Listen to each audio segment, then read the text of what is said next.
Hello, I'm Jamie from the RSPB Notes on Nature team, and today I'm joined by our Chief Executive, Becky Spate.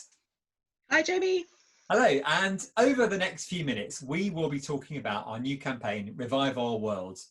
Now, there's been a lot of bad news about nature recently, targets to save wildlife being missed and loss of nature around the planet.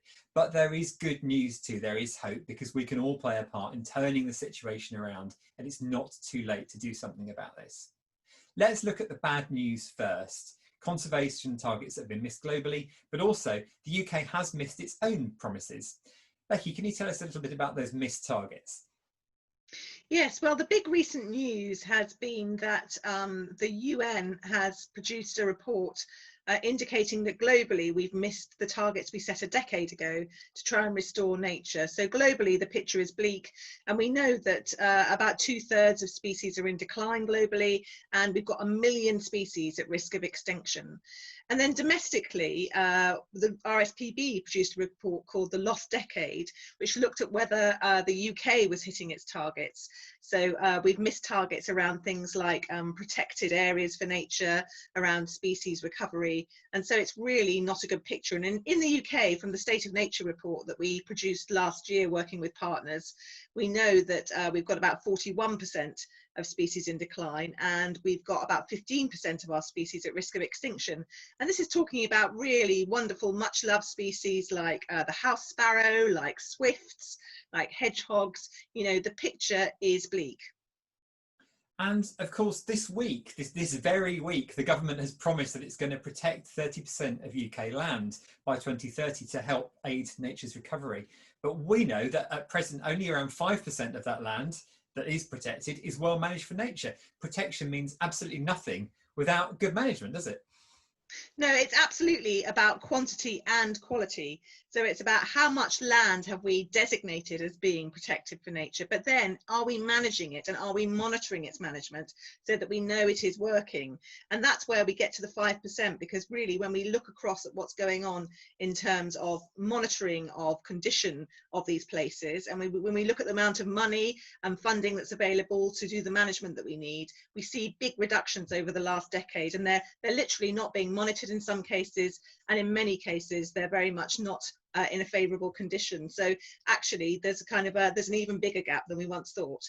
But it's fair to say that these new kind of global targets that the Prime Minister has signed up to, along with others, around 30% of land being protected for nature by 2030, and the same on marine as well, for sea, and also this new global leaders pledge for nature, they set out the kind of levels of ambition that we really want to see globally.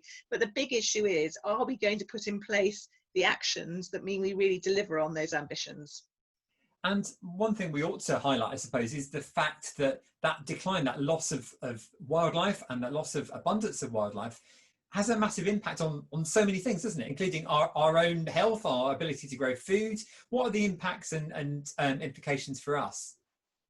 Well, it's really clear now that, you know, our own species survival, and indeed our economy, is absolutely dependent on having these ecosystems that, you know, lie behind all of our kind of wildlife and biodiversity in a thriving condition, and that is no longer the case. So we know that globally, for example, the way in which we've pushed back on natural habitat and we've pushed back on nature, scientists are now saying that's absolutely led to things like the COVID-19 pandemic, and it will lead to further pandemics in the future if we don't get our house in order.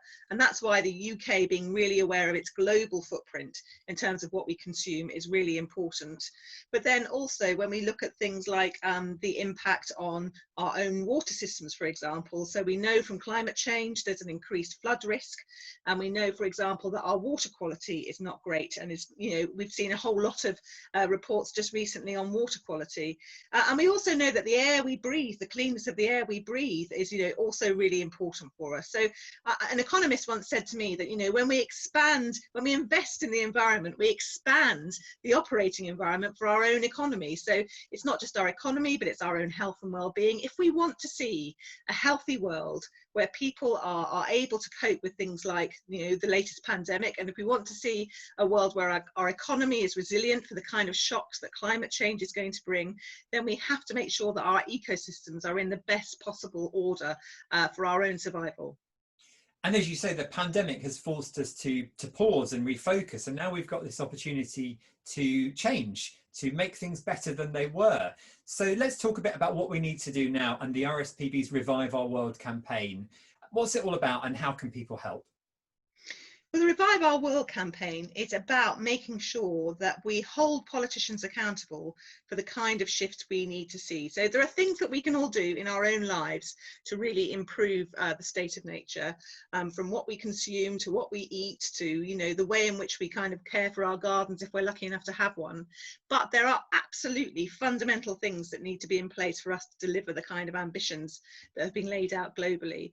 And that means that we've got to have really clear legally binding targets. So we have to be able to measure our progress and hold ourselves to account. And that's where often these targets have gone wrong in the past. They've been kind of aspirational commitments. We've not held ourselves to account, and therefore we haven't made the progress. So that's the first thing that needs to be in place. And that needs to be globally, and it needs to be domestically through things like the Environment Bill. And then we need to make sure we've got the policies in place, the right policies to make sure we can deliver on those targets.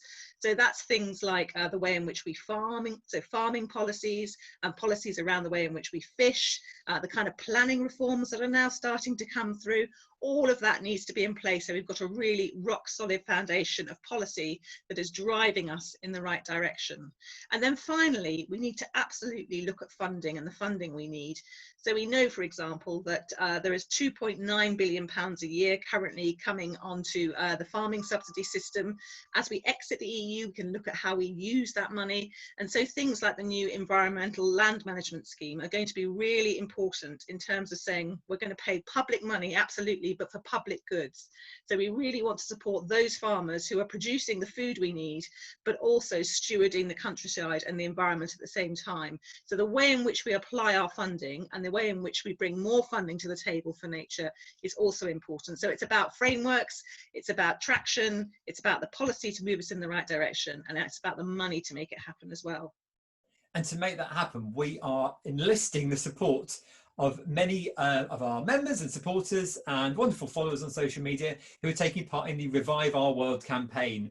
And 65,000 people have signed up so far. So a big thank you from all of us. Absolutely. Massive thank you to everybody. I mean, it's been fantastic to see that wave of support in terms of kind of keeping the pressure on to really try and create the kind of world we know we need and that we want to see. And so the more people that sign up, the more that pressure goes onto our politicians to put those correct frameworks in place. So it's really important that people sign up and demonstrate their support.